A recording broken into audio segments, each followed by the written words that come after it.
हमारे बीच में हमारे युवा अध्यक्ष मोर्चा के श्री कर्ण दोगल जी। धन्यवाद। मंच संचालन कर रहे आदरणीय मेरे बड़े भाई।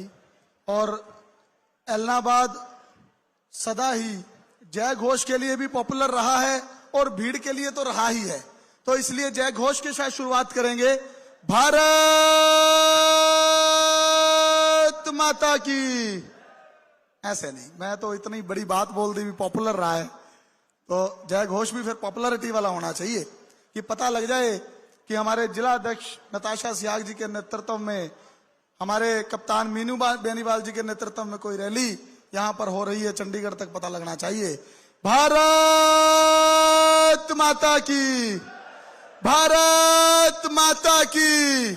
वंदे वंदे, नरेंद्र मोदी जिंदाबाद। धन्यवाद।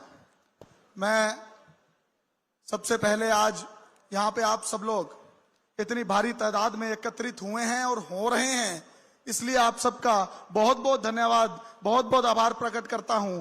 आप पहली तालियां खुद के लिए बजाएं जो इतनी तादाद में आ गए हैं, और लगातार मैं देख रहा हूं कि द्वार से आ रहे हैं, तालियां बजाकर खुद का स्वागत कर दीजिए। बहुत बहुत धन्यवाद। और भारतीय जनता पार्टी की यदि मैं बात करूं तो भाषण देने का विषय नहीं है। यहां पे मेरे से बड़े बड़े नेता, मेरे से बड़े बड़े अनुभवी लोग इस अपने भाषण में ये बातें अपने उस मुखार बिंद से बताएंगे, लेकिन मैं युवा हूं तो युवाओं की बात करूंगा। मैं ये समझता हूं कि जो भी विपक्ष के लोग हैं वो इस बात से आजकल बहुत ज्यादा बरगलाते रहते हैं कि ये राम मंदिर के नाम पर वोट मांग रहे हैं, ये जाति धर्म के नाम पर वोट मांग रहे हैं। बरगलाने की जरूरत नहीं है और बरगलाने की जरूरत नहीं है। ना तो हम राम मंदिर के नाम पर वोट मांगते हैं, ना हम जाति धर्म के नाम पर वोट मांगते हैं। मैं ये समझता हूं हम लर्निंग के नाम पर वोट मांगते हैं, एजुकेशन के नाम पर वोट मांगते हैं। अगर आज के युवाओं को यह पता नहीं लगेगा कि एक पिता ने अपने पुत्र को यह कह दिया कि सुबह राजपाट नहीं तुझे जंगल में जाना है, और यह सोचकर वो जंगल में चला गया और एक सवाल तक नहीं किया, मैं समझता हूं आज के युवाओं को यह पता लगना आवश्यक है। दो भाइयों में यदि कोई लड़ाई हो जाए, आज कोर्ट के दरवाजे तक चले जाते हैं, और ये मैं समझता हूं कि राम मंदिर बनाने का बहुत बहुत धन्यवाद नरेंद्र मोदी जी का, जिन्होंने उनका अनुसरण हमें याद दिलाया। दो भाइयों की जब वहां पर ये इस बात से लड़ाई हुई, जब उन्होंने कहा, रामायण में एक सार आता है, जब लक्ष्मण जी ने अपनी माता जी से पूछा कि मुझे कहां रहना है, तो माता जी ने कहा कि जहां पर राम रह रहे हैं। इतना अच्छा संदेश कि राम के बिना तेरा अयोध्या में कुछ नहीं, और वो हंसते हंसते अपने घर से राम के लिए निकल गए। ये राम होना है भाई। और भरत, मैं समझता हूं कि अनुसरण करने की बातें हैं। राम मंदिर बनाया है, पिछले 70 सालों के उस राज में उन्होंने हमारे इतिहास को फड़वाने का काम किया, इतिहास को मैनिपुलेट करने का काम किया, और इतिहास युवाओं से दूर रखा। इसलिए मैं कहना चाहता हूं कि राम मंदिर अति आवश्यक था। इसलिए मैं कहता हूं धर्म आवश्यक है, सनातन आवश्यक है। और जहां तक मैं बात करूं एजुकेशन की, तो पिछले 55 साल में देख लेना, मेरे युवा लोग बैठे हैं, IIMT कितने दिए, पिछले 70 सालों में देख लेना कितने कॉलेज यूनिवर्सिटीज दिए, और अब के 10 सालों में देख लेना कितने कॉलेज यूनिवर्सिटीज दिए। बिना मतलब वोट मांगने की बात नहीं है, बिना मतलब बरगलाने की बात नहीं है। मैं समझता हूं कि अगर 19वीं सदी इंग्लैंड की थी, 20वीं सदी अमेरिका की थी, तो 21वीं सदी ये भारत के बेटों बेटियों की है जो मेरे सामने बैठे हुए हैं, इन भारत के बेटों बेटियों की। और भूल जाएं वो लोग, भूल जाएं वो रोगी, एक छत्र उनका राज आएगा। मैं समझता हूं कि 10 साल पहले एक संत अपनी गद्दी से चलता है और सत्ता में मदांध हुए लोगों को, अहंकारी लोगों को इलेक्शन लड़ता है और गद्दी से घसीट करके नीचे उतारता है और सुशासन का राज देता है। उसका नाम नरेंद्र मोदी है, उसका नाम नरेंद्र मोदी है। ये राजनीति करने नहीं आए, ये गद्दी पर आसीन होने नहीं आए, ये गद्दी को अपना मकान समझने नहीं आए, ये तो सुशासन देने आए हैं।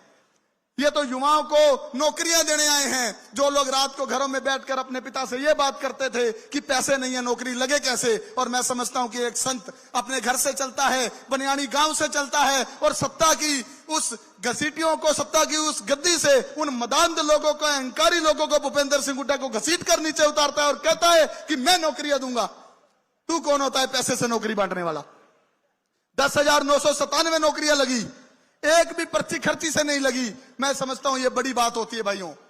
आज तक जितनी भी नौकरियां उन लोगों ने बांटी, या तो फार्म हाउस पर जेबें गर्म करते थे, या हेड ऑफिस चंडीगढ़ में जाकर जो जितना बजट देता था उतनी बड़ी नौकरी लग जाती थी। आज पूछिए उस डब वाली की लड़की से जाकर जिसका बाप पंचर का काम करता है, पूछिए सालिया खेड़ा से उन 78 लोगों से जाकर के जिनके घर में एक टाइम की रोटी पूरी नहीं होती, पूछिए नौकरी क्या होती है। और मैं समझता हूं कि जिन्होंने रातों रात लिस्टें बदलने का काम किया, जिन्होंने पैसे लेकर के, मैं समझता हूं उनकी नौकरियां खोसने का काम किया, जिन्होंने राती किताबों में काली करी है, तो अगर वो खोसने का काम किया तो वो सत्ता पर आसीन होने का अधिकार ही नहीं है। आपके वोट ने उन अहंकारियों को, जिन्होंने ये समझ लिया ये पृथ्वी हमारे साथ जाएगी, आपके वोट ने उन्हें नीचे गिराया है, और आपका वोट एक बार फिर उन्हें नीचे गिराएगा। और मैं समझता हूं कि ये युवाओं का देश है, ये आप लोगों का देश है, ये उन अहंकारियों का देश नहीं है जो लोग ये सोचते हैं कि हम 4 भाषण देंगे, जो लोग ये सोचते हैं कि हम बरगलाएंगे, जो लोग ये सोचते हैं कि हम ये कहेंगे कि हम नौकरियां लगवा देंगे। कार्यकर्ताओं को मारकर ये मंच पर बैठे लोग हैं, इनसे आप पूछ लेना, आपसे साहब के बीच में रहते हैं। हमारा भी मुख्यमंत्री बना था भाई, हमें भी लगता था हमारी नौकरियां लगनी चाहिए, लेकिन हमारे मुख्यमंत्री ने हमारे कार्यकर्ता को पीछे रखकर यह बात कही कि नौकरियां लगाऊंगा तो सुशासन पर लगाऊंगा, घर बैठे उस पढ़ते हुए व्यक्ति की लगाऊंगा, उस मां के बेटे की लगाऊंगा जो रात को 2 बजे उसको चाय देने जाती है, जिसका बेटा पढ़ रहा होता है, उसकी नौकरी लगाऊंगा। और अपने ही कार्यकर्ता को पीछे करके उस युवा की नौकरी लगाई है। यह छोटी बात नहीं है, यह छोटी बात नहीं है, और हमें यह बताने की आवश्यकता नहीं है, आप सब लोग जानते हैं। और मैं समझता हूं कि अगर किसी ने पर्ची को फड़वा करके किताब को खरीदवाने का काम किया तो वो माननीय मनोहर लाल जी है, माननीय नरेंद्र मोदी जी है। आप किताबों की दुकान पर भीड़ लगवा दी, जाके देख लेना, एक भी किताब की दुकान ऐसी नहीं है जो खाली हो। सिविल जज की नौकरियां निकली, सब गरीब आदमियों ने भरी, सब गरीब व्यक्तियों ने भरी, और सब गरीब व्यक्ति वहां पर लगे, जो पढ़े वो लगे। किसी को खिड़की नहीं पता आज के दिन कि कहां से नौकरी बिना पढ़े लगती हो, और ऐसी खिड़कियां बंद करवाने का यदि काम किया तो वो माननीय मनोहर लाल जी ने किया। आप मानिएगा बात, जो सख्त होता है वो बुरा लगता है। मुझे भी मेरा पिता बुरा लगता है अगर कोई रूल उस घर में बन जाता है, लेकिन अगर वो रूल सुशासन के लिए बने, अगर वो रूल उस गरीब के लिए बने, अगर वो रूल उस मजदूर के लिए बने, अगर वो रूल उस किसान के लिए बने, दबले के लिए बने, कुचले के लिए बने, वंचितों के लिए बने, तो वो रूल बनना चाहिए। वो रूल बनना चाहिए, वो आप लोगों के लिए बना है। 60 साल उम्र नहीं होती आधार कार्ड में और पेंशन आ जाती है आपके अकाउंट में। बंद कर दिए वो रास्ते, बंद कर दिए वो दफ्तर जहां पर पैसे देकर के पेंशन लगवाई जाती थी, बंद कर दी बोगस पेंशनें, जहां से जा करके जो लोग मर भी गए उनकी पेंशनें खाने का जिन लोगों ने काम किया। और जो भी विपक्ष इंडी गठबंधन आज इकट्ठा होकर के काम करता है, मैं समझता हूं जो लोग गऊओं का चारा खाते हैं, जो लोग गौशाला का पैसा खा गए, जो लोग गरीब किसान दबे कुचले वंचितों का पैसा खा गए, वो इस दुनिया की गद्दी पर आसीन होने योग्य नहीं है। वैसे वो लोग इस गद्दी पर आसीन होने योग्य नहीं है। वो लोग खत्म कर देंगे सब कुछ। हमने 10 साल में ये सुशासन का काम किया, हमने 10 साल में ट्रैक पर गाड़ी को चढ़ाने का काम किया, हमने 10 साल में वो किया जो इन्होंने खराब कर रखा था। और इतनी मुश्किल से मैं समझता हूं कहीं पर कार्यकर्ताओं को नाराज किया, कहीं पर घर वालों को नाराज किया, बुआ बेटियों को नाराज किया, चाचे भतीजों को नाराज किया, उसको नाराज करके ये गाड़ी पटरी पर चढ़ी है। और आप सब लोगों से निवेदन है, अब ये गाड़ी दौड़ रही है, अब इस गाड़ी को गति देने का काम 25 मई को आपने करना है। ये गाड़ी अब दौड़ने लग गई है भाई। अगर वो लोग फिर आ जाएंगे, वो सत्ता में मदांध लोग हैं, वो अहंकारी लोग हैं, वो सोचते हैं ये किराए का मकान नहीं, ये मेरा अपना घर है, तो ये किराए का मकान है। एक वोट से किसी को गद्दी से उतारा जा सकता है, किसी को गद्दी पे चढ़ाया जा सकता है। मैं समझता हूं कि ऐसी गलती हमें नहीं करनी। जो 10 साल में इतने जोर लगा करके, इतनी मेहनत लगा करके, इतना सुशासन को सोच करके 18 घंटे माननीय मनोहर लाल जी ने, नरेंद्र मोदी जी ने काम करके, मैं समझता हूं इतना सुशासन क्रिएट किया है। और आप लोगों की जिम्मेवारी बनती है, आप लोगों की जिम्मेवारी बनती है। यदि एक संत वो राजनीति के लिए नहीं बना था, वो राजनीति के लिए नहीं बना था, वो गद्दी के लिए नहीं बना था, जब उसने देखा कि उसके ही देश के लोग उसके देश के लोगों से हार रहे हैं, उसके नेताओं से हार रहे हैं, फिर वो अपने गांव से चलता है, इलेक्शन लड़ता है, आपके वोट की कीमत से उस गद्दी से उसको घसीट करके उतारता है, खुद उस गद्दी पर विराजमान होकर के आपको सुशासन देता है। तो क्या गलत कर दिया भाई, क्या गलत कर दिया? अगर हमने राजनीति चुनी और इस वजह से चुनी कि आप लोगों का नुकसान ना हो। अप्रासंगिक लोग राजनीति में आगे थे, और मैं दावे से कह सकता हूं इस मंच के माध्यम से, आप लोगों के माध्यम से, मीडिया बंधुओं के माध्यम से, कि यदि प्रासंगिक लोग राजनीति में आगे नहीं आएंगे तो अप्रासंगिक लोग राज करेंगे। और आप प्रासंगिक लोगों को अगर उतारने का काम करना है तो 25 मई ईवीएम का बटन आपके पास है, हमारे पास कुछ नहीं है। 25 मई ईवीएम का बटन आपके पास है। एक बटन को बार बार आप लोग, एक व्यक्ति एक बार दबा करके और बार बार इतनी भारी संख्या में बटन दबेंगे, और मैं समझता हूं जब उनके पास एक बहाना है, ईवीएम खराब होने का बहाना है, और इस बहाने से वो बच नहीं रहे, लेकिन उन्होंने एक ग्राउंड तैयार किया हुआ है। ईवीएम खराब होती है जब जनता बीजेपी को वोट करती है तो उनकी हालत खराब होती है, ईवीएम खराब नहीं होती, उनकी हालत खराब होती। मैं अभी परसों चौथ सुन रहा था आज तक पे, वो कह रहे थे हमारी इंडी गठबंधन में उस दल से बात हो गई है, उस दल से सेटिंग हो गई है। मैं समझता हूं इस मंच के माध्यम से किसी से सेटिंग करने की जरूरत नहीं होती। मंच वालों की और हमारी और हमारे नेताओं की इन जनता से सेटिंग हो गई है। भाई ये जनता से सेटिंग करो, जनता से सेटिंग हो गई है कि सुशासन लाना है, जनता चाहती है सुशासन लाएं। और ये जो विरोध गांव गांव में लोग कर रहे हैं, मैं समझता हूं ये बैठे मेरी दाईं ओर किसान, ये बैठे मेरी बाईं ओर किसान, इसे किसान कहते हैं, इसे किसान कहते हैं। वो कांग्रेसी जो लोग अपने आप को किसान बताते हैं, आप लोग याद रखना 25 तारीख को पूरे 25 दिन उन्होंने आपकी आड़ में आपको बदनाम करने का काम किया है। और 25 तारीख को आपने बदनाम जो 25 दिनों में उनके द्वारा किए गए हो, ये वोट डालकर ही हम ये उनको दिखा सकते हैं कि बदनाम नहीं होंगे, बदनाम नहीं होंगे। और मैं समझता हूं कि हमने जितना जाति धर्म भारतीय जनता पार्टी ने खत्म करा, किसी ने खत्म नहीं करा। हमने धर्म के नाम पर वोट नहीं मांगे, हमने धर्म को क्रिएट किया, जो धर्म युवा लोग भूल गए थे।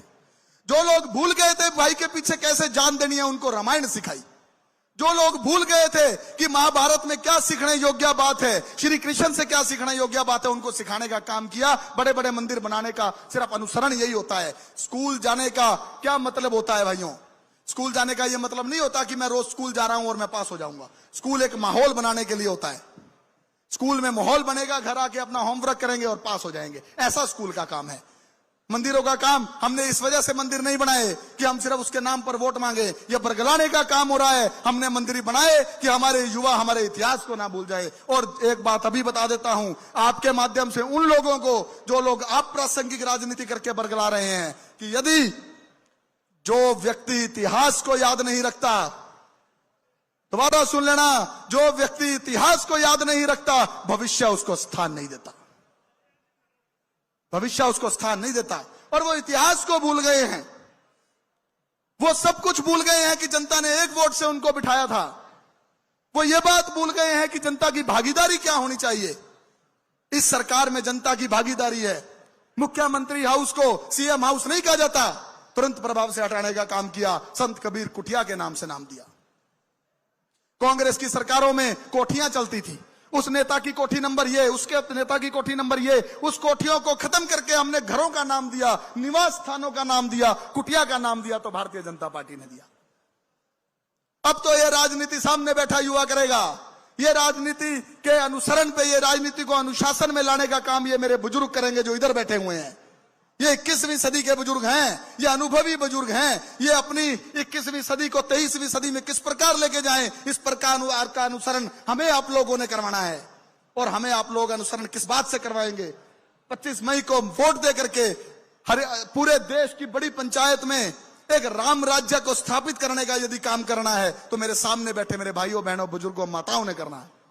और मैं अब ज्यादा ना कहता हुआ, क्योंकि किसी और ने भी बोलना होगा, किसी और ने भी भाषण रखना होगा, समय कम है। और मैं समझता हूं कि आप लोग किसी की बात में आने की जरूरत नहीं है। एक डिसीजन गलत हो जाने से सारी दुनिया गलत नहीं होती। गाड़ी में बैक गियर केवल पीछे ले जाने के लिए नहीं होता, बैक गियर होता है पीछे ले जाकर के सही दिशा में आगे कैसे लेकर के जाएं, ये काम करता है गाड़ी का बैक गियर, सब चलाते हैं। और हमने पहला ऐसा मुख्यमंत्री है जिसने सीएम विंडो खोल करके सुझाव लेने का काम किया। कि आज से पहले आप लोग दिल पे हाथ रख के बता देना, किसी ने सीएम विंडो का नाम सुना था क्या? 2014 से पहले नाम सुना था क्या सीएम विंडो का?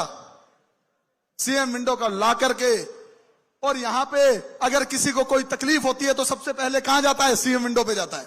क्यों जाता है? उसे पता है यहां काम होगा, उसे पता है यहां सुनी जाएगी, उसे पता है यहां बरगलाया नहीं जाएगा, उसे पता है यहां दबाया नहीं जाएगा या वंचित नहीं रखा जाएगा। तो बहुत बहुत धन्यवाद। मैं समझता हूं कि मेरे को कहने के लिए आ ही गए हैं तो उससे पहले ही मैं धन्यवाद कर दूं। बहुत बहुत मेहरबानी। और मैं समझता हूं कि भूल मत जाना, मैं भाषण देने का विषय नहीं है, मैं नेता नहीं हूं। मैं युवाओं का नेतृत्व माननीय जिलाध्यक्ष जी के मार्गदर्शन से कर तो रहा हूं, लेकिन मैं युवाओं को यही समझाता हूं, 10 साल में गाड़ी चढ़ चुकी है, गाड़ी दौड़ने को तैयार है। जंजीर खींचने का जो काम कर रहे हैं उनको गद्दी से हटा करके 25 मई को वोट डाल करके बड़ी पंचायत में अशोक तंवर को पहुंचा करके, और जो इस जिले में आने और बड़े बड़े उद्योग आने हैं उनको रोकने का काम नहीं करना, उनको गति देने का काम करना। और ऐसे वोट देना उन लोगों को, ऐसे वोट देना कि उन लोगों को ईवीएम की आवश्यकता ना पड़े, जमानतें जब्त करा के उंगली पर गिनने योग्य वोट उनको देने का काम करेंगे तो सामने बैठे करेंगे। जय हिंद, जय भारत, भारत माता की। बहुत बहुत धन्यवाद करण दुग्गल जी, युवा मोर्चा के जिलाध्यक्ष। बड़ी बेबाकी से और बड़ी युवा शक्ति की बात रखते हुए मंच के माध्यम से